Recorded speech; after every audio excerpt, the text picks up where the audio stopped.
Assalamualaikum warahmatullahi wabarakatuh. Apa kabar kalian? Semoga kalian baik-baik saja dan tetap diberikan kesehatan oleh Allah Subhanahu wa Ta'ala. Bantu channel kami dengan cara subscribe dan tekan tombol lonceng kalian. Terima kasih. Semoga kisah ini bermanfaat. Kakek ini diusir oleh anaknya yang durhaka, membuatnya terpaksa jadi pemulung. Namun tak disangka nasibnya berubah ketika bertemu dengan seorang wanita menggendong anak yang terus menangis. Ada seorang kakek, sebut saja namanya Kakek Satu, samaran, usianya hampir 60 tahun. Setiap pagi kakek Satu yang irit ini hanya makan seadanya. Setelah itu dia pergi sambil membawa kantong kesayangannya. Mau kemanakah kakek Satu ini? Sebenarnya dia mau memulung. Kakek Satu memiliki seorang anak laki-laki, tapi lebih baik tidak punya anak seperti ini. Saat mudanya kakek Satu dan istri dengan susah payah membesarkannya. Tapi tak disangka putranya ini menjadi preman menganggur yang hanya menyusahkan orang tuanya. Selalu minta uang sama orang tuanya saat tidak ada uang. Dan karena itulah Siti, istrinya Satu, jatuh sakit dan meninggal. Itu karena saking jengkelnya oleh tingkah putra mereka yang tidak berbakti itu. Belakangan putranya yang durhaka ini pun mengusir ayah kandungnya sendiri, yakni kakek Satu ini, karena sudah tua dan lemah.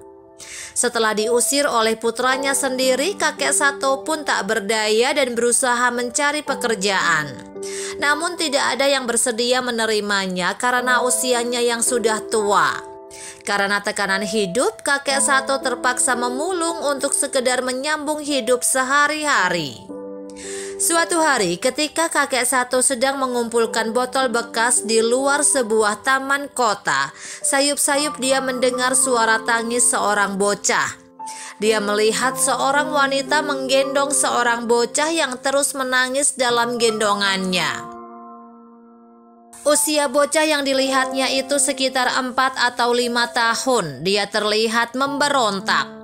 Tangisan anak itu menarik perhatian para pejalan kaki yang lewat. Wanita ini tampak terlihat cukup sabar. Dia berusaha tersenyum sambil menjelaskan pada pejalan kaki yang memandang ke arahnya. Anak saya memang nakal, sampai-sampai saya tak berdaya mengatasinya.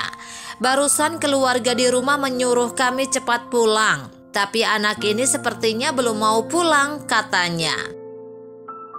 Kakek Satu merasa agak janggal. Mana mungkin seorang anak akan terus menangis tiada henti kalau tidak ada sesuatu.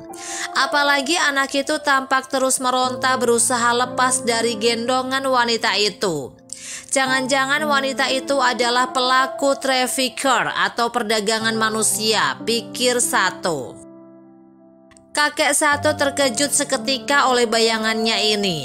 Kemudian dia menjatuhkan kantongnya menghampiri wanita itu dan berkata dengan halus, "Nona, coba turunkan anak itu dari gendonganmu. Saya saja tak tega melihatnya terus menangis kencang seperti itu," katanya.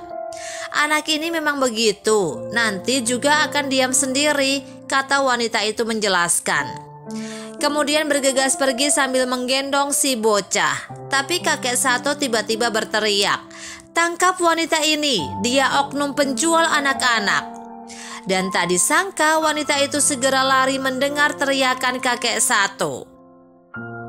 Untungnya wanita itu berhasil ditahan oleh seorang pria muda, dan masa yang kebetulan lewat di jalan itu pun membekuk pria temannya si wanita. Kemudian mereka menghubungi kantor polisi. Pria muda yang menghadang wanita itu kemudian mengambil alih si bocah dari tangannya. Dia bersama dengan kakek Satu serta bantuan pengurus taman menemukan ibu kandung si bocah. Ibu muda anak ini berusia sekitar 25 tahun. Dia tampak panik dan gelisah. Air matanya seketika berlinang ketika melihat anaknya. Kemudian mama muda itu mengambil 50.000 yuan atau sekitar 98 juta rupiah untuk kakek Satu dan pria muda itu.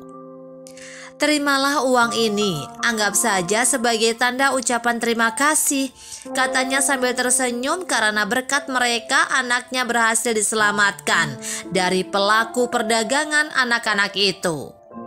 Setelah peristiwa itu, pria muda yang sempat melihat kakek satu membawa sekantong botol bekas itu lalu bertanya padanya.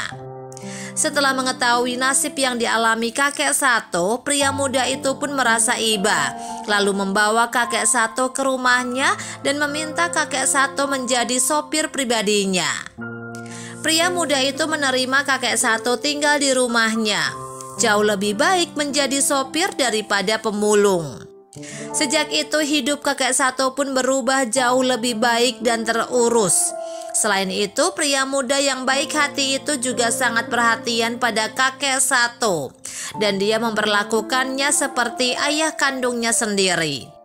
Sementara itu, tentang anaknya yang durhaka, kakek satu juga tidak tahu bagaimana keadaannya sekarang. Sejak diusir, dia tak pernah pulang lagi sampai menemui peristiwa tersebut dan pria muda yang telah menolongnya dari himpitan kehidupan.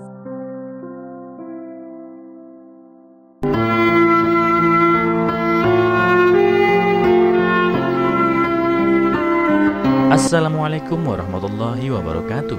Apa kabar kalian? Semoga kalian baik-baik saja dan tetap diberikan kesehatan oleh Allah Subhanahu wa Ta'ala. Bantu channel kami dengan cara subscribe dan tekan tombol lonceng kalian. Terima kasih. Semoga kisah ini bermanfaat.